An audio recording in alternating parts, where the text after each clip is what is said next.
إن الحمد لله نحمده ونستعينه ونستغفره ونعوذ بالله من شرور أنفسنا وسيئات أعمالنا من يهدي الله فلا مضل له ومن يضلل فلا هادي له وأشهد أن لا إله إلا الله وحده لا شريك له وأشهد أن محمدا عبده ورسوله أما بعد فإن خير الحديث كتاب الله وخير الهدي هدي محمد صلى الله عليه وسلم وشر الأمور محدثاتها وكل محدثة بدعة وكل بدعة ضلالة وكل ضلالة في النار أما بعد أدوكف الله الترى صلاة فوانبوى محمد صلى الله عليه وسلم أتما تسوج لري دنلك لتنو القرآن الكريم لتنو سورة مريم أعوذ بالله من الشيطان الرجيم وإذا تتلى عليهم آياتنا بينات قال الذين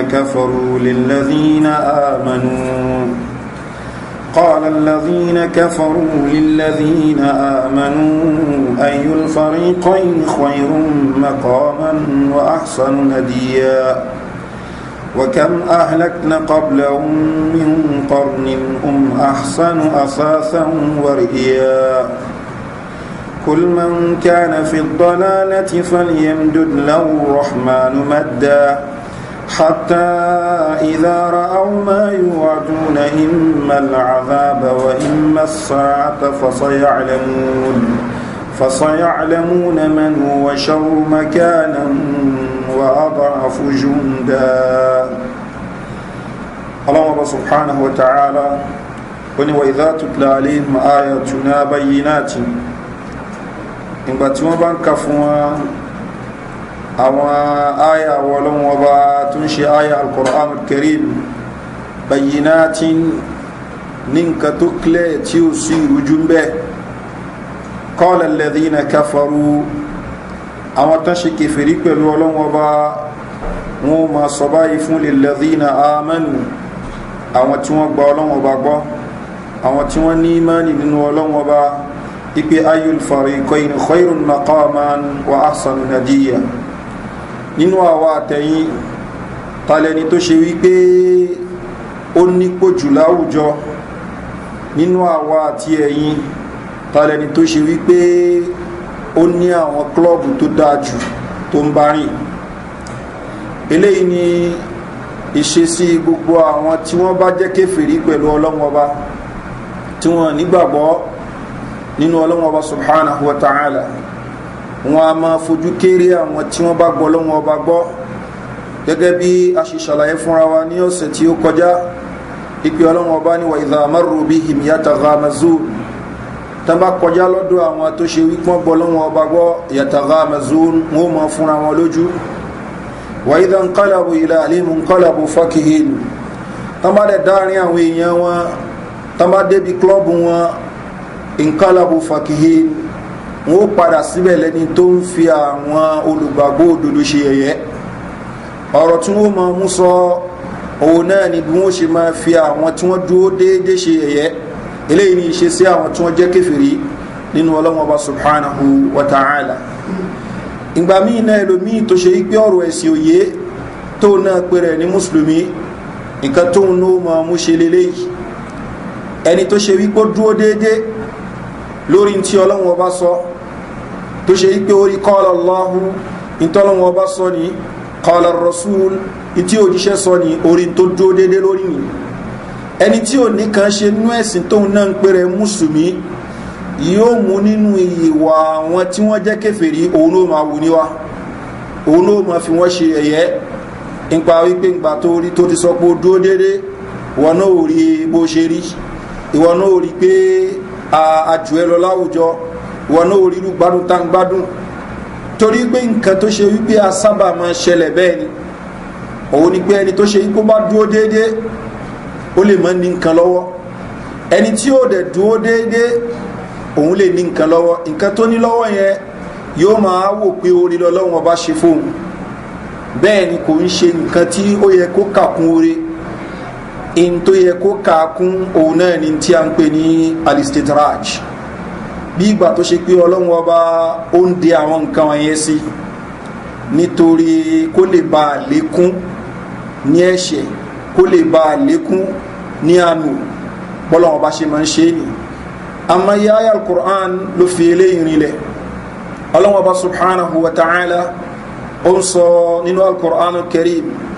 ó ní fadharni wal mukadhibin ọlọ́wọ́ bá subhanahu wa ta'ala ní fadharni wa man yukadhibu bi hadha al-hadith ilé anábì dámidá wọn tó ṣe pé yukadhibu bi hadha al-hadith tí wọ́n ń pè ní rọ́ al-Qur'an tó ń ka fún wa yìí àwọn tí wọ́n ń pè ní rọ́ òfin wa tó ń ka fún wa fadharni wa man yukadhibu bi hadha al-hadith sanastadrijuhum min haythu la ya'lamun Allah ní èmi Ọlọ́hun Ọba wọ́n máa lọ wọn lára yìí máa dẹ ìgbádùn sí wọn min haythu la ya'lamun ní ọ̀nà tí àwọn ò mọ̀ èmi Ọlọ́hun Ọba ó fi máa dẹ ìgbádùn sí wọn wa umli lahum bákan náà èmi Ọlọ́hun Ọba subhanahu wa ta'ala wọ́n máa dẹ gbogbo àwọn ìgbádùn lóríṣiríṣi sí wọn inna kaydi matin Ọlọ́run ní yèmí Ọlọ́hun Ọba ètè èmi Ọlọ́hun Ọba in tó lágbára ni tẹ́lómi bá wo kó ń dété kò mọ̀ pé Ọlọ́hun Ọba ó mọ bí ó ṣe bẹ ètè òun jẹ́ tó ṣe pé tó ń kàkún tó ń jọrẹ̀ lójú yẹn Ọlọ́hun Ọba subhanahu wa ta'ala ó mọ bí ó ṣe sọ gbogbo ẹ̀dómi mọ́ lọ́wọ́ Ọlọ́hun Ọba ni wa umli lahum èmi Ọlọ́hun Ọba wọn máa lọ wọn lára tí wọn máa dẹ̀gbádùn sí wọn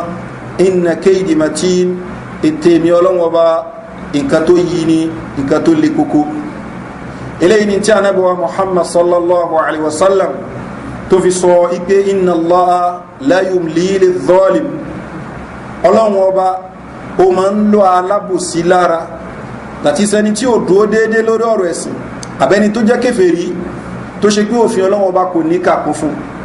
Ọlọ́hun Ọba yóò ma lọ lára hatta idha akhadhahu tọ́lọ́hun Ọba ìgbàmú lam yuflithu Ọlọ́hun Ọba wà ní jùúlẹ̀ níbi ìyà yẹn Ọlọ́hun Ọba ní fílẹ̀ nígbàtí ìyà tó bá dé ilé ìlọ́lọ́ba subhanahu wa ta'ala bí sọ pé wa kadhalika akhdhu rabbika idha akhadha al-qura Ọlọ́hun ní bóhun Ọlọ́hun Ọba ṣe máa ń fìyà jẹ àwọn èèyàn nù ìgbà tó ń bá gbá àwọn aráàlú mú àwọn aráàlú tí wọ́n dúró déédé tán tapá sí òfin òun Ọlọ́hun Ọba wa hiya zalimatu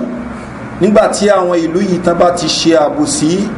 fún ẹ̀mí ara wọn pẹ̀lú pé wọ́n ṣe tí Ọlọ́hun Ọba subhanahu wa ta'ala tí ó ní ká ṣe inna akhdahu alimun shadid Ọlọ́hun Ọba subhanahu wa ta'ala ní ìgbámú Ọlọ́hun Ọba ìjẹní Ọlọ́hun Ọba nǹkan tó ṣe pé alimun ó jẹ́ ẹlẹ́tẹ̀ ìlérò ní shadidun nǹkan tó dẹ̀ lé kókó ni so ló fi jẹ́ pé Ọlọ́hun Ọba subhanahu wa ta'ala ní àmọye ààyè nínú al-Qur'an ló ti fi eléyìí rinlẹ̀ ṣùgbọ́n èèyàn díẹ̀ ní ronú sí ẹlòmí ó jókòó lórí ọlá tó ń bẹ lọ́wọ́ rẹ̀ yóò jókòó lórí owó tó ní yóò jókòó lórí ipò tó ní yóò máa kàrẹ̀ kún kankan bẹ́ẹ̀ ni irú èèyàn bẹ́ẹ̀ kò jámọ́ kankan wájú Ọlọ́hun Ọba Ànábì wa Muhammad sallallahu alaihi wasallam ó ní law kanati dunya ta'dilu 'inda Allahi janaha ba'udah ma saqa minha kafiran sharbata ma'in tó bá ṣe pé Ọlọ́hun Ọba value ayé yìí ó bá value ẹ̀ bó tilẹ̀ kó mọ́ ní dédé iye yẹmúyẹmú ẹni tó bá ṣe kèfèrí sí Ọlọ́hun Ọba kò bá ti rí gẹ omi kan mú ṣùgbọ́n Ọlọ́hun Ọba ò value ẹ̀ Ọlọ́hun Ọba ó tún da ọlá lù yóò da ipò lù yóò dowó lù tí ó máa yí nínú ipò yìí yóò máa yí nínú ọlá yìí Ọlọ́hun Ọba subhanahu wa ta'ala ní nítorí kí ó lè bá jìyà ní eléyìí ló fà tó fi jẹ́ pé Ọlọ́hun Ọba subhanahu wa ta'ala ó ní wala yahsabanna alladhina kafaru annama numli lahum khayrun li anfusihim Ọlọ́hun ní àwọn tán ṣe kèfèrí pẹ̀lú Ọlọ́hun Ọba ká má lérò rárá ipe annama numli lahum ipe nǹkan tá a fi ń lọ wọn lára tá ń dẹ sí wọn ní ìgbádùn ayé tá ń dẹ sí wọn ní ọrọ̀ ayé ipe nǹkan tó ṣe pé khayrun li anfusihim ó lóore fún wọn ni innama numli lahum Ọlọ́hun ní à ń dẹ àwọn nǹkan wọ̀nyí sí wọn liyazdadu isman nítorí kán lè bá àmà lékún lẹ́sẹ̀ ni kọ́nà ọba kó ṣàánú wa ọlọ́ọ̀bá subhanahu wa ta'ala yazdadu ithman wa lahum adhabun muhin yóò dẹ̀ máa bẹ fún wọn ìyàwó ní yẹpẹrẹ bákan náà ọlọ́ọ̀bá subhanahu wa ta'ala onífàlámà nasuma dhukiru bi ìgbà tí àwọn èèyàn gbàgbé tí wọ́n jánu tí wọ́n níkàkún fún tí wọ́n tẹ́tí sí ń táwọ̀ ọlọ́wọ́ bá ní kẹ́ máa fi ṣèrántí fún wọn falamma nasu ma dhukiru bi fatahna alayhim abawaba kulli shay ọlọ́ni àwọ̀ ọlọ́wọ́ bá ìgbà tí wọ́n gbá dànù tí wọ́n níkàkún fún ta ní kẹ́ máa fi ṣe ìrántí fún wọn ọlọ́ni fatahna alayhim abawaba kulli shay lẹ́kún gbogbo ń táwọn lè máa pè ní oore àwọ̀ ọlọ́wọ́ bá ṣe fún wọn hatta idha farihu bima utu ọlọ́ni ìgbà tí wọ́n wá ń dùn pẹ̀lú nǹkan tí wọ́n ti kójọ tán sí fún wọn ní ọrọ̀ ayé ọlọ́wọ́ bá ní akhadhnahum baghtatan àwọn ọlọ́wọ́ bá agbá wọn mú lójijì fa idha hum mublisun ọlọ́ni ìdààmú wa bá wọn ká lọ wo iṣẹ́ àwọn èèyàn tó ṣíwájú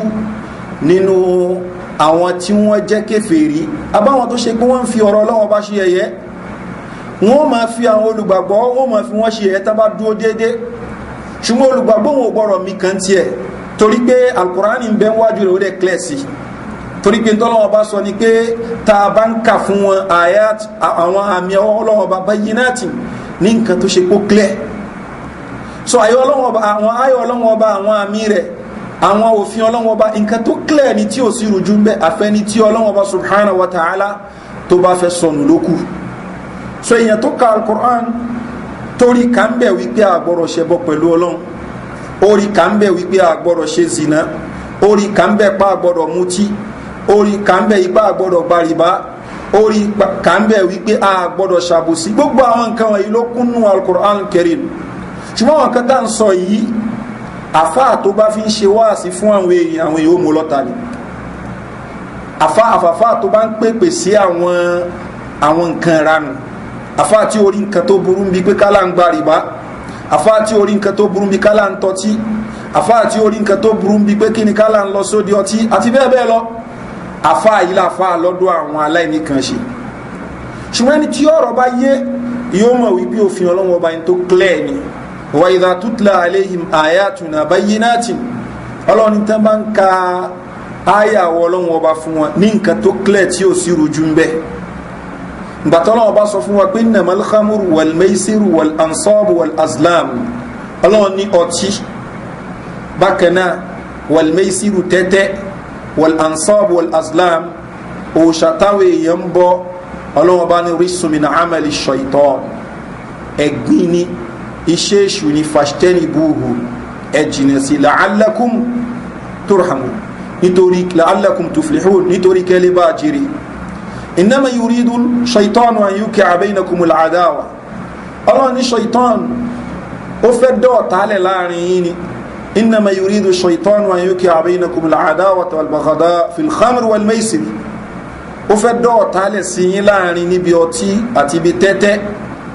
بكنا ويصدكم عن ذكر الله وعن الصلاة وفكا ما نتي الله وباني وفكا ما كيروني فالأنتم منتهون الله ني أفير جوان به aya yìí ó clear tó fẹ́ni tí ọlọ́run bá bá nílò fẹ́ni tí ọlọ́run ọba tó bá rúrí kan ṣùgbọ́n ẹni tó ṣe yí pé ọlọ́run ọba ò nílò bẹ́ẹ̀ ni ọlọ́run ọba òróre kan irú èèyàn bẹ́ẹ̀ yóò mọ̀ wò pé kí ló máa ń ṣàwọn àfa ìgàn bóòlẹ̀ máa ń sọ wípé ká má ta tẹ́tẹ́ bóòlẹ̀ máa sọ pé ká má mutí tá a bá mutí a lè gbádùn ara wa ṣaitan yóò máa fi sí ọpọlọ ẹ̀ bẹ́ẹ̀ yóò máa wo àfáà tó bá ń ṣe wá àsìrú eléyìí bí ẹni tó ṣe pé kò lajú àbí àwọn tó ṣe pé wọ́n mú ẹ̀sìn lé ọ̀pọ̀lọpọ̀ àwọn nǹkan tẹ́lómi ń kà kún pé àwọn kan mú ẹ̀sìn lé lónìí àwọn nǹkan tọ́lọ́wọ́ bá ti yanjú ní Al-Qur'an ni nǹkan tọ́lọ́wọ́ bá ti yanjú ẹ̀ tó clear nínú Al-Qur'an lẹ́lómi ò wu ẹni tó máa ń sọ bí ẹni pé àwọn eléyìí ti mú ẹ̀sìn lé jù lápèjúwe ohun wọn kẹ tó rí nẹ́tíwọ̀kì kan tí yóò ní mọ̀ pèpè sí tẹ́tẹ́ wọ́n mọ̀ sẹ́ndì mẹ́sẹ́jì kan sí ẹ sẹ́ndì báyìí sí nọ́mbà báyìí o stand the chance láti win nǹkan báyìí tẹ́tẹ́ ni tí ò sí rújú ń bẹ́ ṣùgbọ́n ẹmọ́jọ́ yà ẹ lẹ́nu ẹ lè rí company tó ṣe pé ìlú islamu ló ti wá tó ẹgbọ́n gan ni ó mọ̀ promote ẹ̀ ọlọ́wọ́ subhanahu wa ta'ala sọ bí àwọn obìnrin musulmi ṣe gbọ́dọ̀ múra nínú Al-Qur'an ní tí ò sí rújú ń bẹ́ ẹ̀ẹ́rì ẹ̀ tó kọ́mpìnì tó ṣe pé ìlú islam ló ti wá àwọn obìnrin ní èèmọ̀ polówó ọjà rẹ̀ tí wọ́n ṣì gbogbo gbáyà lẹ̀ tí wọ́n ṣì tán lẹ̀ ẹni tó wá ń sọ pé léyìn ò dá àfáà ẹ ti mẹ́sìn lè jù bó la ṣe wá fẹ́ ṣe ayé al-Qur'an tọ́lọ́wọ́ subhanahu wa ta'ala ní ya ayyuhan nabiyyu kulli azwajika wa banatika wa nisa'il mu'minin yudnina alayhinna min jalabibihin ọlọ́ni rẹ̀ ànábì sọ fún àwọn ìyàwó rẹ̀ àti gbogbo àwọn obìnrin rẹ̀ tó já wọn ọmọ rẹ̀ àti gbogbo obìnrin mùsùlùmí tó kù yudnina alayhinna min jalabibihin kí wọ́n da jìlbáàbù wọn borí wọn dhalika adna an yu'rafna eléyìí ni tó kéré jù tán lè fi mọ̀ pé mùsùlùmí ni wọ́n ṣùgbọ́n lónìí obìnrin mùsùlùmí yóò yọjá àbùdánù ni yóò mú irun rẹ̀ yóò sẹ́ẹ̀tì ẹ̀ yóò máa lọ lójú títì ẹ̀dọ́ wá ń pè wọ́n pé ó yẹ kó borí ẹ ti mẹ́sìn le jù ẹ̀sìn ò le tó bá yẹn corporate world láwà ó yẹ ká mùsùlùmí ká ní eléyìí ṣùgbọ́n ẹni tó ń bá ní nǹkan ṣe á wò pé èmi kọ́ ni mo ní problem torí pé ayọ̀ ọlọ́wọ́n ọba nǹkan tó clear ni ẹni tó ní problem lẹni tó ń wọ̀wọ̀ kú wọ ẹni tó ní problem lẹni tó ń ta tẹ́tẹ́ ẹni tó ní pírọ́blẹ́mù lẹni tó ń gbowó èlé àbẹ́ni tó ń yáyàn ní owó èlé ẹni tó ní pírọ́blẹ́mù lẹni tó ń sọ̀sọ̀kúsọ ṣùgbọ́n èmi ni mi ní pírọ́blẹ́mù torí pé kí ni in tí mo ń tẹ̀lé in tó clear ni wa idha tutla alayhim ayatuna bayyinati ọlọ́ni tá bá ń kà fún wọn òfin àwọn ọlọ́wọ́ba ní nǹkan tó clear qala alladhina kafaru lilladhina amanu àwọn tán ṣe kèfèrí pẹ̀lú ọlọ́wọ́ba wọ́n máa sọ fún àwọn tó ṣe wípọ́n gbọ́lọ́wọ́ bá gbọ́ ayyul fariqayni khayrun maqaman ìwọ náà wò náà wà tí ẹ tàlẹ́ni tó ṣe wípé ó nípò láwùjọ típò rẹ̀ dájú ìwọ náà wo bó ṣe rí wa ahsanu nadiya àwọn wo ló ń bá rìn àwọn rifraf ló ń bá rìn àwọn tá ń bá rìn ni èèyàn bá gọ́fúnọ̀ rìn àbò ń bá pírẹsidẹ́ǹtì rìn àbò ń bá ẹni tó jẹ́ president America rìn ìgbà wo nìyẹn wá di nǹkan tó gbé gánwájú Ọlọ́hun subhanahu wa ta'ala ìyẹn ò jámọ́ kankan àwọn èèyàn tó ń bá rìn tí wọ́n bá ti ń ṣe ni tí Ọlọ́hun ọba recognize ni kò sí dáadáa ń bẹ̀ fún ẹ àwọn téèyàn ó bá rìn náà làwọn tó ṣe wípé dáadáa ń bẹ fún yẹn wájú Ọlọ́hun bá tí yẹn bá ń bá wọn rìn Ọlọ́hun ya ayyuhal ladhina amanu mo pè yín tẹ́ gbà mí gbọ́ ọlọ́ni taqullah ẹ̀páyọ̀ ọlọ́run ọba wa kunu ma'a sadiqin ẹ máa bẹ pẹ̀lú àwọn olódodo èèyàn ọlọ́run subhanahu wa ta'ala ni wa man yuti' Allah war rasul ẹni tó bá ń tẹ̀lé àṣẹ ọlọ́run ọba tó ń tẹ̀lé àṣẹ òjíṣẹ́ fa ulaika ma'a alladhina an'ama Allahu alayhim minan nabiyyin ọlọ́ni àwọn tó ń wo dàpọ̀ papọ̀ mọ́ àwọn ànábì ọlọ́run ọba àwọn tó ń wọ ọlọ́run ọba ti parí ìdẹ̀ra àwọn lé lórí iná nabiyina wa siddiqina wa shuhada'i wa salihin àwọn ànábì ọlọ́wọ́n ọba àwọn siddiqun àwọn tí ipò wọn tún tẹ̀lé ipò ànábì ọlọ́wọ́n ọba wa shuhada àwọn tó ṣe pé wọ́n pa wọ́n sí ojú ọ̀nà ọlọ́wọ́n ọba wa salihin àwọn ẹni rẹ̀ wa hasuna ulaika rafiqa ọlọ́run ní tíyàn bá léèyàn ń wá company èèyàn ń wá companion àwọn company àwọn companions tó dá lélẹ̀ kí la fẹ́ ló ń bi eléyìí o ní pé àwata pera wa ní olùgbàgbọ́ òdodo kó mọ̀ jẹ́ pé ntọ́lọ́wọ́ bá fi ròyìn àwọn kèfèrí làwọn ló mọ̀ mú bẹ́ẹ̀ ọlọ́ni wa idha tutla alayhim ayatuna tán bá ń kà fún wọn àyà wa bayyinatin ní nǹkan tó clear tí ó sì rújú ń bẹ́ẹ̀ qala alladhina kafaru àwọn tán jẹ́ kèfèrí wọn ó máa sọ lilladhina amanu fún àwọn tán jẹ́ olùgbàgbọ́ òdodo nísìn kò ń ṣe kèfèrí nìkan ló ń sọ fún àwọn tán jẹ́ olùgbàgbọ́ òdodo ẹni tó náà pé rẹ̀ ní bàbá àdínì mọ́ṣáláṣí òun gan fún rẹ̀ ń sọ fún àwọn tán jẹ́ olùgbàgbọ́ òdodo a ní ayé ti develop kọjá arú nǹkan báyìí kò yẹ ká mọ sọrú nǹkan báyìí bí yóò bá gbárí bá kò lè ṣe bísínẹ́sì bí yóò bá ta tẹ́tẹ́ yìí ò lè ṣe kinní kan qala alladhina kafaru lilladhina amanu ayyul fariqayni khayrun maqaman wa ahsanu nadiya talẹni tó lóore jù tàbá ní ká wo àwọn èèyàn talẹni tó lóore jù tàbá ní ká wo àwọn tá ń bá rìn eléyìí ni ọ̀rọ̀ tí àwọn tí wọ́n jẹ́ kèfèrí máa ń sọ fún àwọn olùgbàgbọ́ òdodo ṣùgbọ́n gẹ́gẹ́ bí n ta sọ olùgbàgbọ́ òdodo tí nǹkan tó ń ṣe yé tí ayé Al-Qur'ani ó dàrú mọ́ lọ́wọ́ yóò dúró tì ẹni tó dẹ̀ jẹ́ kèfèrí abẹ́ni tó jẹ́ mùnáfìkì tó ń pèrè ní mùsùlùmí tí nǹkan ti dàrú mọ́ lọ́wọ́ yóò máa sọ̀rọ̀ ọ̀rọ̀ báyìí lọ yóò máa wò yí pé torí pé òun rí nǹkan gbé ṣe òun rí ọrọ̀ ayé òun rí kójọ nípa pé kí ni ọlọ́run ọba nífẹ̀ẹ́ àwọn nù àbó ń bímọ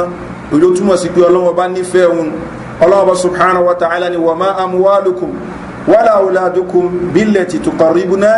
tuqarribukum indana zulfa ọlọ́run ní kò ń ṣe ọmọ yín bẹ́ẹ̀ ni kò ń ṣowó yín ni tí ó sọ yín dẹni tí ó nípò níwájú àwọ̀ ọlọ́run ọba subhanahu wa ta'ala so eléyìí ó jẹ́ nǹkan tó pàtàkì tí a gbọ́dọ̀ gbọ́yé gẹ́gẹ́ bí olùgbàgbọ́ òdodo gẹ́gẹ́ bí ọmọlẹ́yìn ànábì wa Muhammad sallallahu alayhi wa sallam ọlọ́run ọba subhanahu wa ta'ala ni wa kam ahlakna qabla min qarni ọlọ́run ní àmọye àwọn tá a ti parun síwájú wọn ahsanu asasan wa ri'ya tó ṣe wípé ọrọ̀ tí wọ́n ní ó pọ̀ ju ọrọ̀ tí àwọn eléyìí kó jọ lọ bẹ́ẹ̀ ni tán bá ní kéèyàn wò wọ́n ní wíwò táwọn èèyàn máa ń gbàtànjẹ fún àwọn ẹni wọ̀nyí lúkìn wọn ó jẹ́ nǹkan tó ṣe wípé ó dáa ju títí àwọn eléyìí lọ ṣùgbọ́n gbogbo àwọn nǹkan wọ̀nyí kò ń ṣe nǹkan tó ṣe wípé ó ní tí ọlọ́run ọba ní kàkún fún kul man kana fi dalalati falyamdud lahu rahmanu madda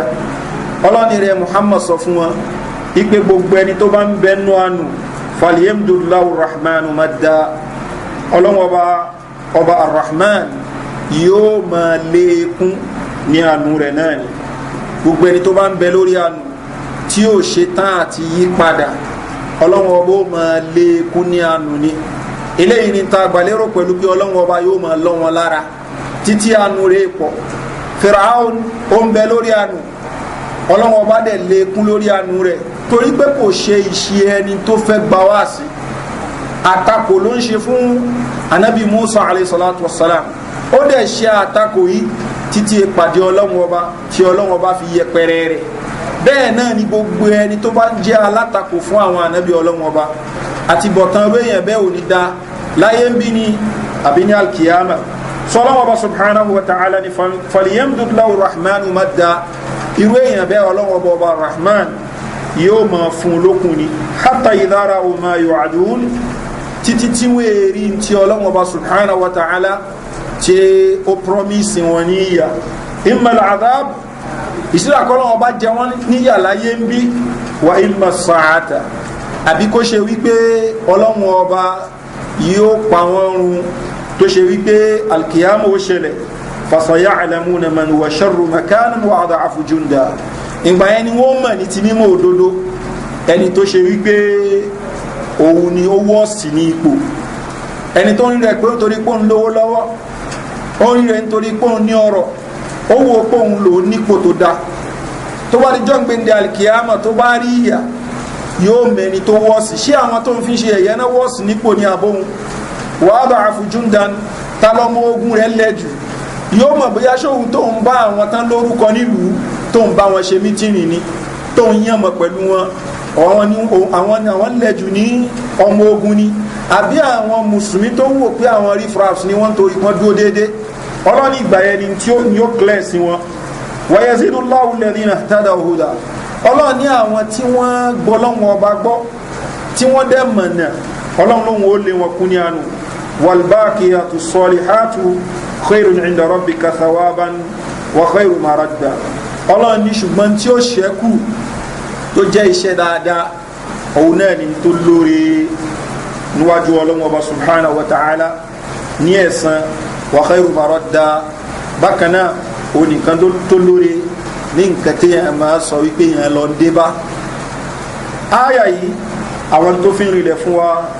òun náà ni wípé a gbọ́dọ̀ gbàtàn jẹ́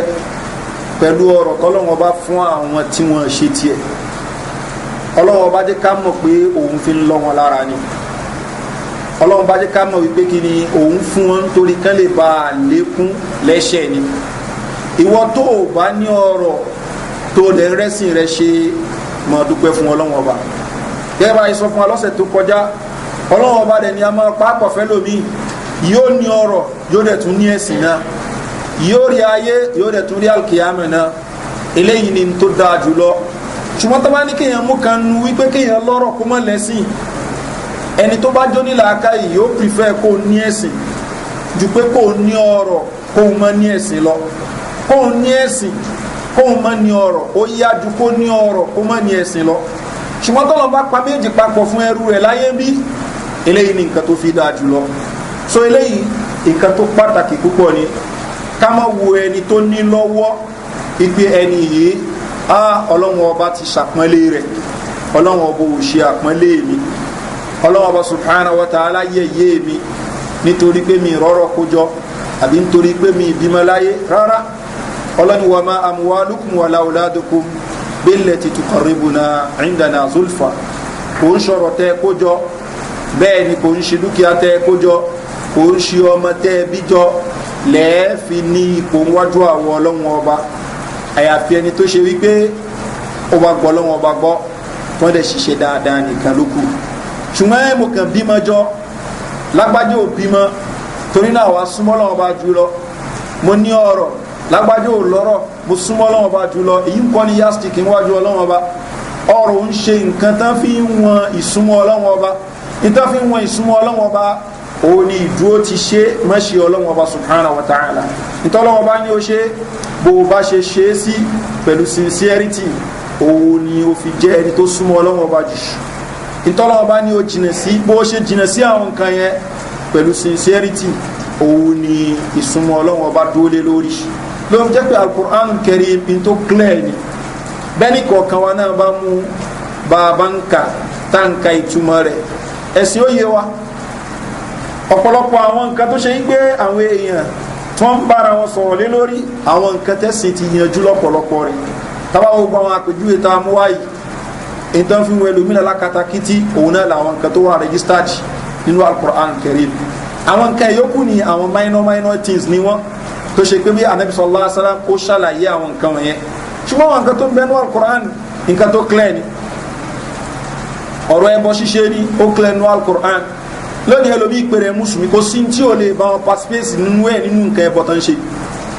a nítorí pé kí ni àwọn mọ̀lẹ́bí òun fẹ́ kí nǹkan dàrú ní tí a fi lọ bá wọn ṣe nù. bẹ́ẹ̀ ni Ọlọ́run subhanahu wa ta'ala ti yanjú ọ̀rẹ́ ó ní innahu man yushrik billah, gbogbo ẹni tó ṣe kó bá fi lè ṣẹbọ pẹ̀lú Ọlọ́run ọba faqad harrama Allahu alayhi al-janna,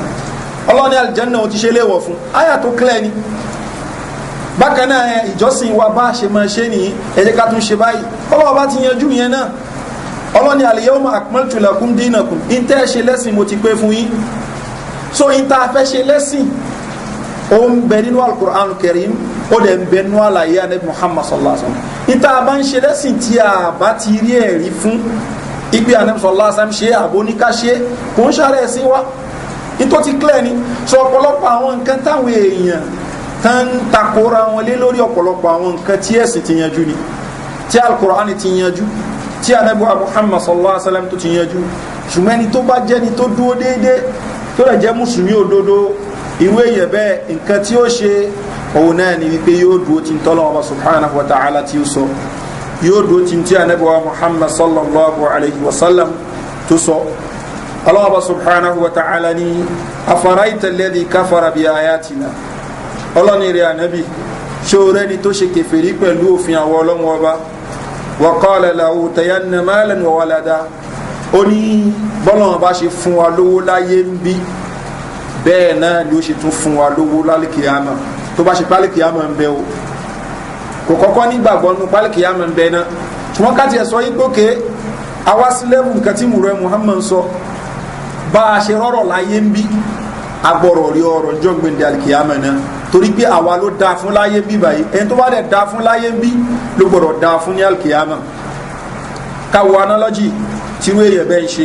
wọ́n wá ládàá àwa la bímọ láyé ń bí, àwa náà làátún lọ́mọ tó bá di jọ́gbìn dàlìkìyàmà. ṣùgbọ́n ìwọ ò lọ́rọ̀ tó wá bẹ́ẹ̀ ni ò bímọ tó wá, so tọ́lọ́wọ́ bá pín bó ṣe pín láyé yìí náà ni ó ṣe tún pín lálkìyàmà. ọlọ́wọ́ bá ní attala al-ghaib, sórí kọ́kọ́ ni bó ló ṣe mọ̀ yí pé àwọn tó dáa fún láyé pẹ̀lú ọ̀rọ̀ táwọn kójọ náà ni ó tún dáa fún jọ́ngbé ní alkiyama. attala al-ghaib, sórí kọ́kọ́ ni àmì takhadha indallahi ahadan, àbí ó ti rí pé ọlọ́wọ́ bá promise wọn wípé èyí tó dáa fún láyé ń bí tẹ rọrọ̀ kójọ náà lẹ́ rọrọ̀ kójọ tó bá di jọ́ gbèndé alkiyama ẹ̀yin tẹ rọrọ̀ kójọ láyé ń bí èyí náà lẹ́ mọ̀ gbádùn tó bá di jọ́ gbèndé alkiyama ọlọ́ni kálà ọlọ́ni ọ̀rọ̀ rí bẹ́ẹ̀ sanaktubu ma yaqul in tó ń sọ tó ń fọwọ́ rẹ̀ sọ̀yà yẹn àwọn ọlọ́wọ́n ọba àákọ́ kalẹ̀ wa namuddu lahu min al-adhabi madda àwọn ọlọ́wọ́n ọba ó tún wá prolongi àátún lẹ́ntìn ìyá rẹ̀ torí pé n tó sọ yẹn ni ó tún dẹ́ṣẹ̀ mí tún ni sọlọ́ jẹ́ pé ẹni tó jẹ́ mùsùlùmí gbọ́dọ̀ máa wo tó ń sọ ní ọ̀rọ̀ tẹ́lẹ̀ ni ó sọ di ọmọ náà wájú ọlọ́wọ́n ọba bí ìgbà tó ṣe pé ó mọ ìmọ̀ kọ̀kọ̀ òun ni tó ń sọ àbí ìgbà tó ṣe pé yẹn ń fi ọ̀rọ̀ ọlọ́wọ́ bá ṣe yẹ̀yẹ́ àti ka fúnra wa nínú al-Qur'an àyè tí ọlọ́wọ́ bá subhanahu wa ta'ala tó ti sọ̀rọ̀ ń pa àwọn èèyàn kan táwọn náà pera wọn mùsùlùmí ṣùgbọ́n ti di munafiki látara wípé anabi Muhammad sallallahu alaihi wa sallam àti àwọn èèyàn àti àwọn sábẹ́ rẹ̀ wọ́n fẹ́ lọ bá àwọn kan jà nínú àwọn kèfèrí ṣùgbọ́n jọ́nì yìí ó jẹ́ jọ́nì tó gùn gan àwọn èyí nú àwọn munafiki wà kóra wọn jọ àwọn ni mara aina misla qurra'ina awlahi arghaba butunan wala ashbana inda liqa ẹ̀rọ àwọn èèyàn wa wọn náà fẹ́ lọ bá wọn lágbájá àwọn fẹ́ lọ bá wọn jà àwọn ọ̀lẹ àwọn ojú àwọn tó ṣe pọ́ fẹ́ràn oúnjẹ bí nǹkan mi wọ́n sọ láàrin ara wọn tí wọ́n rẹ́rìn anabi Muhammad sallallahu alaihi wasallam àtàwọn sàábé yòókù ni wọ́n sọ eléyìí nípa wọn ọlọ́wọ́ bá sọ àyà kalẹ̀ lórí nǹkan tí wọ́n sọ yẹn ọlọ́wọ́ subhanahu wa ta'ala ni wala in sa'altahum tíri àrígbà lọ bèè lọ́wọ́ pé kí ló mú yí máa sọ tẹ́ ń sọ yẹn la yaqulunna innama kunna nakhudu wa nal'ab wọ́n ní àdẹ̀mí ni wa kan ṣeré láàrin ara wa náà ni à ń ṣáwádà láàrin ara wa ni ó ọlọ́wọ́ subhanahu wa ta'ala sọ fún wọn pé kul abillahi wa ayatihi wa rasuli kuntum tastahzi'un ẹ fẹ́ ṣeré ẹ fẹ́ ṣàwàdà ẹ wá rí tẹ́ fi ṣàwàdà òfin Ọlọ́run bá lẹ́ máa fi ṣàwàdà Ọlọ́run bá lẹ́ máa fi ṣàwàdà òjíṣẹ́ Ọlọ́run bá lẹ́ máa fi ṣàwàdà la ta'tadhiru ẹ má ti excuse kankan síwájú qad kafartum ba'da imanikum lẹ́yìn ìgbà tẹ́ pera ẹ mùsùlùmí tẹ́ pera ẹ ní olùgbàgbọ́ ẹ ti di kèfèrí in na'fu an ta'ifatin minkum nu'adhib ta'ifatan bi annahum kanu mujrimin tá a bá lè ṣe àmójúkúrò fáwọn kan torí páwọn ò bá yín sọ àwọn kejì apá kejì àwọn Ọlọ́run bó fìyà jẹ wọn torí pé kò kéèyàn ni wọn tó ló jẹ́ òfin Ọlọ́run bá tán bá ti sọ fún wa kò ń ṣe nǹkan tá a tún máa ágìl lé lórí kò ń ṣe nǹkan tá a máa dìbéètì ìdìbéètì òfin Ọlọ́run bá átíríbùtì àwọn kèfèrí ni kò ń ṣe átíríbùtì mùsùlùmí attribute muslimi Ọlọ́run Ọba sọ fún wa ní al-Qur'an bákan náà innama kana qawla al-mu'minina idha du'u ila Allahi wa rasulihi liyahkuma baynahum an yaqulu sami'na wa ata'na attribute àwọn muslimi Ọlọ́run Ọba ní gbogbo ìgbà tán bá ti ń pè wọ́n lọ síbi òfin Ọlọ́run Ọba an yaqulu sami'na wa ata'na gbogbo ìgbà tán bá ti ń pè wọ́n lọ síbi òfin Ànábì Muhammad sallallahu alaihi wasallam Ọlọ́run ní tí wọ́n mọ̀ sọ ní pé sami'na àti gbọ́ ṣé bó ṣe rí nìyẹn adẹ̀ ti rí evidence pé bó ṣe rí ní sami'na àti gbọ́ wa ata'na adẹ̀ ṣe tán àti tẹ̀lé wa ulaika humul muflihun ọlọ́ni àwọn tí ó jèrè nù tí wọ́n ọlọ́wọ́ bá sọ̀rọ̀ ọ̀rọ̀ tó lọ sọ yìí tàbá ní káwò 24th century láwà ẹ̀kẹ́ tí ó fẹ́ gbọ́njọ ọlọ́wọ́ bá lọ ní àbò mọ̀ nǹkan tí ó dá fún ẹ̀dọ́ ọlọ́wọ́ bá ju ọlọ́wọ́ bá tó dá lọ ọ̀rọ̀ tánàbí sọ yẹ mo disagree pẹ̀lú ẹ̀ torí pé kí ni anabi èèyàn lòun náà èèyàn lèmi náà so wà entitled to opinion rèmi náà wà entitled to opinion èèyàn lòun náà èèyàn nìwọ náà bóò ní tiẹ̀ ti jẹ́ Allah subhanahu wa ta'ala ní sọ fún wọn wípé innama ana basharun mithlukum èèyàn ní mí tòótọ́ gẹ́gẹ́ bí ẹ̀yin náà ṣe jẹ́ èèyàn innama ana basharun mithlukum yuha ilayya ṣùgbọ́n Ọlọ́hun bá ń fún èmi níwáyé annama ilahukum ilahun wahid ipe ọba tó yẹ kẹ́ ṣe jọ́sìn fún ọba yẹ ọ̀kan ṣoṣo ni kò ń ṣe méjì kò ń ṣe mẹ́ta faman kana yarju liqa'a rabbihi gbogbo tó fẹ́ pàdé Ọlọ́hun Ọba dáadáa falya'mal 'amalan salihan kó ṣiṣẹ́ dáadáa wala yushrik bi ibadati rabbi ahada gbogbo ọ̀rọ̀ pa kankan papọ̀ mọ́ Ọlọ́hun Ọba so eléyìí ó ń sọ fún wa pé ànábì yàtọ̀ tánàbí sọ lásán bá sọ ọ̀rọ̀ kan ní orúkọ ẹ̀sìn agbọ́dọ̀ juwọ́lẹ̀ fún ni ọlọ́ni fala wa rabbika la yu'minun ọlọ́ni wọ́n ṣe mùmìní hatta yuhakkimuka fima shajara bainahum in tó bá ń lọ láàrin wọn wá fún ẹ lọ́rọ̀ sọ thumma la yajidu fi anfusihim harajan mimma qadayt in tó bá dá lẹ́jọ́ wọn ní nǹkan kan ìgbésẹ̀ wa yusallimu taslima wọ́n rẹ̀ juwọ́jú sẹ́lẹ̀ fún ayà pọnú al-Qur'an Karim. Ṣùgbọ́n musiba tó bọ́ ọ̀pọ̀lọpọ̀ àwọn èèyàn lónìí òun náà ni wípé àwọn àfáà tó yẹ ká sọ tọ́lọ́wọ́ bá sọ wọn ní sọ fún wọn torí pé kí ni wọ́n fẹ́ gba kẹ̀kẹ́ lọ́wọ́ wọn wọ́n máa parọ́ fún wọn. Àwọn òjíṣẹ́ Ọlọ́hun bá wọ́n ń ṣẹni tó ṣe pé yóò rí láì lórí àwọn èèyàn wípé àfikẹ́ fún mi lówó kí n tó lè jíṣẹ́ Ọlọ́hun bá fún yín. Wa ma as'alukum alayhi min ajrin in ajriya illa ala Allah mi ìbéèrè owó kankan lọ́wọ́ yín. Wa ma as'alukum alayhi min ajrin ajriya illa ala rabbil alamin mi ìbéèrè owó kankan lọ́wọ́ yín. Ọ̀tọ̀ nígbà fún àfáà lówó bẹ́ẹ̀ káwọ́ sùnsùn gòkè mú fẹ́ máa fún àfáà ní nǹkan báyìí àbáwọn kan náà parapọ̀ ṣùgbọ́n kí n tó lè jíṣẹ́ Ọlọ́hun Ọba fún yín ẹ gbọ́dọ̀ fún mi ní nǹkan báyìí àbí àdúrà kan mo fẹ́ ṣe fún yín ẹ gbọ́dọ̀ mú nǹkan báyìí wá. Kò kí ń ṣe ìlànà àwọn ànábì Ọlọ́hun Ọba. Nínú Suratu Hud Ọlọ́hun Ọba sọ eléyìí bákan náà àyè púpọ̀ ní Al-Qur'an òjíṣẹ́ Ọlọ́hun Ọba ó jíṣẹ́ fún àwọn èèyàn yóò sọ tó jí òdodo fún wọn láì ní wo ta lẹni tí wà sí bá wí àbíta ni ò bá wí torí pé yìí tó bá wọn wí gangan wọn kà á fún àwọn èèyàn jáde wọn tọ́jú ẹ̀ pamọ́. Bẹ́ẹ̀ ni tá a bá ti gbọ́ òfin Ọlọ́hun Ọba kò ń ṣe nǹkan tá a tún mọ dìbéètì ń pa rẹ̀ ṣe ń tó yẹ ká ṣe ní ń tó yẹ ká ṣe náà nu ẹ̀rí rẹ̀ dà ìyẹn lè béèrè kí ni ẹ̀rí eléyìí tó bá dẹ̀ ti fẹ́ ẹ̀rí hàn tó clear kí yẹn ju wọ́jú sẹ́lẹ̀ fún wọn ká ṣe máa wo wípé àmọ́ wo kìíní àwọn kọmití ó sì tì lóye ta ní kọmití níbi ọ̀rọ̀ ẹ̀sìn kó sí tó ń jẹ́ kọmití ju ẹni tó bá jẹ́ àfáà lọ nípa ọ̀rọ̀ ẹ̀sìn ni ó a lè máa sọ ń pa nǹkan míì ṣùgbọ́n bí ọ̀rọ̀ ẹ̀sìn ni àwọn tán bá jẹ́ àfẹ́ ẹ̀sìn ni wọ́n kà jáde fún wa ní tọ́lọ́wọ́n bá sọ a lè gbọ́dọ̀ tẹ̀lé ṣùgbọ́n ká sọ mọ́ṣáláṣí di nǹkan tá a máa fi ṣe ẹgbẹ́ ká sọ mọ́ṣáláṣí di nǹkan tó ṣe yí pé ẹni tó bá lè sọ̀rọ̀ ni ó sọ̀rọ̀ eléyìí ó kì í ṣe ìlànà Ànábì wa Muhammad sallallahu alaihi wasallam in tó pa gbogbo wa pọ̀ òun náà ni qala Allahu qala Rasul ìtọ́lọ́wọ́ bá sọ ní tánàbí sọ ní tó bá ti sọ èyí ó ti tán kò sí nǹkan mímọ̀ ṣùgbọ́n tó bá yẹ pé iṣu tí ó ní qala Allahu qala Rasul nínú ni ẹ̀hẹ́ a lè jòkó kájọ dámọ̀ràn kájọ wo èwo ni ká ṣe ṣùgbọ́n tí nǹkan bá ti jẹ́ nǹkan tọ́lọ́wọ́ bá àti òjíṣẹ́ rẹ̀ yanjú ó ti parí síbẹ̀ wọn ẹni tó ṣe pé kò bá fẹ́ ṣorí ibú wájú Ọlọ́hun Ọba kò gbọ́dọ̀ tún máa lóhun dìbéètì tí Ọlọ́hun Ọba subhanahu wa ta'ala tó bá sọ eléyìí ní tó gbọ́dọ̀ máa bẹ ní ìgbà ẹnì kọ̀ọ̀kan wa eléyìí ní tó gbọ́dọ̀ máa bẹ ní ìmọ̀ ẹnì kọ̀ọ̀kan wa kó má ṣe pé tí Ọlọ́hun Ọba fi ròyìn àwọn tán ṣe kèfèrí làwátá pera wa mùsùlùmí làá máa sọ gẹ́gẹ́ bí àwọn kan ṣe ń gbọ́ òfin Ànábì wa Muhammad sallallahu alayhi wa sallam bá ṣe ń gbádà Ọlọ́hun Ọba ní wa narithuhu ma yaqul in tó ń sọ yẹ àwọn Ọlọ́hun Ọba subhanahu wa ta'ala àáfún wa ya'tina farda ṣùgbọ́n yóò wá bá wa lónìkan láì ní ẹni tí ó ràn án lọ́wọ́ ọrọ̀ ayé àáfún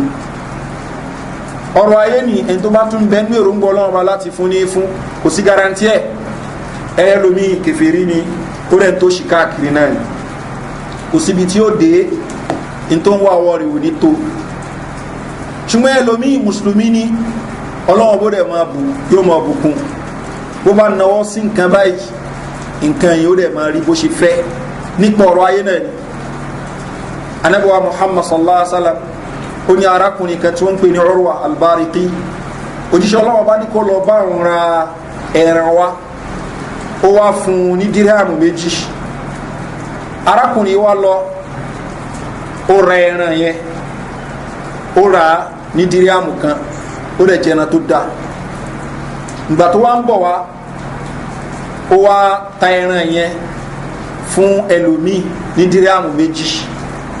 àbúrà ẹran 2 ó tẹ ẹyọ kan ní dírámù kan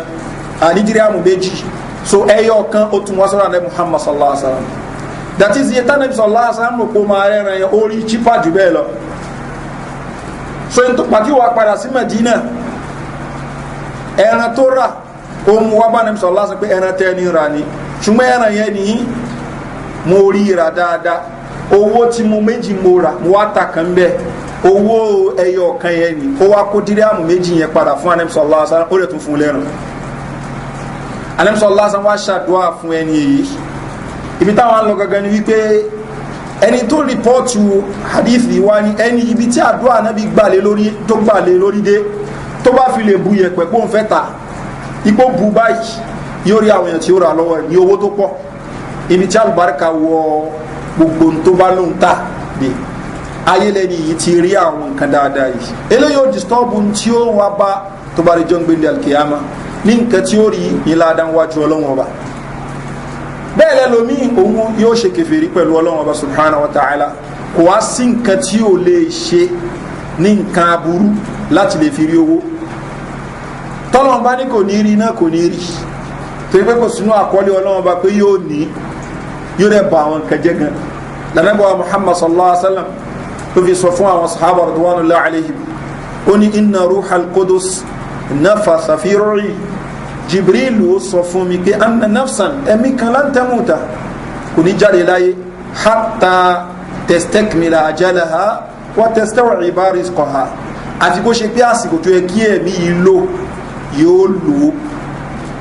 bẹ́ẹ̀ ni àrísìkì tó yẹ kí ẹ̀mí yìí ní yóò ní anabiwa Muhammad sallallahu alaihi wa sallam ní wala yahmilanna ahadakum istibta'u rizqi kí àrísìkí tí ó tètè wá kó mọ́ ti èèyàn kan yín lọ sí ibi wípé alan yatlubahu bil haram pé kó máa lọ wá lọ́nà haram ó ní fa inna Allah la yunalu ma indahu illa bi ta'ati ìtọ́lọ́n bá ti kọ fún wa ọ̀nà tí yẹn gbọ́dọ̀ máa fi wá náà ní ká máa tẹ̀lé àṣẹ Ọlọ́run Ọba ẹni tó bá wá nǹkan lọ́nà haramu tí ó bá sínú àkọọ́lẹ̀ Ọlọ́run Ọba pé yóò rí kò ní rí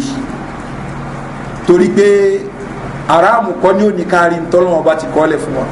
kánípẹ́ nìyẹn bá tọ̀nà aláàlí náà yóò padà rí ntọ́lọ́run Ọba kọ́lẹ̀ fún ìwà lọ lu ọ̀nà haramu rẹ ó padà rí ntọ́lọ́run Ọba kọ́lẹ̀ fún o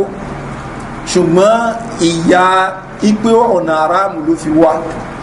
ondode sọ́rọ̀ wípé Islam fẹ́ ká ṣiṣẹ́ ká make effort ṣùgbọ́n effort yẹn ni ká make ní ọ̀nà tí Ọlọ́run Ọba yọ́nú sí lágbàjá ó ti make ọ̀nà tó ń tọ́ lèmi náà tọ́ àwọn èèyàn kan náà ti tọrọ ọ̀nà bẹ́ẹ̀ tí nǹkan dẹ̀ dàrú fáwọn so ohun tó tọ́ tí nǹkan dún tó ṣe kó dáa fún àkọ́lé Ọlọ́run Ọba ni ṣùgbọ́n nǹkan yẹn ò dáa fún Ọlọ́run Ọba fi ń lọ́ lára ni gẹ́gẹ́ bí nǹkan tí Ọlọ́run Ọba subhanahu wa ta'ala tó ṣàlàyé fún wa so léyìí ó jẹ́ nǹkan tó pàtàkì tí ẹnì kọ̀ọ̀kan wa gbọ́dọ̀ máa wù abẹ́lọ́wọ́ Ọba subhanahu wa ta'ala àgbọ́yé ẹ̀sìn yìí kò ṣe fún ẹnì kọ̀ọ̀kan wa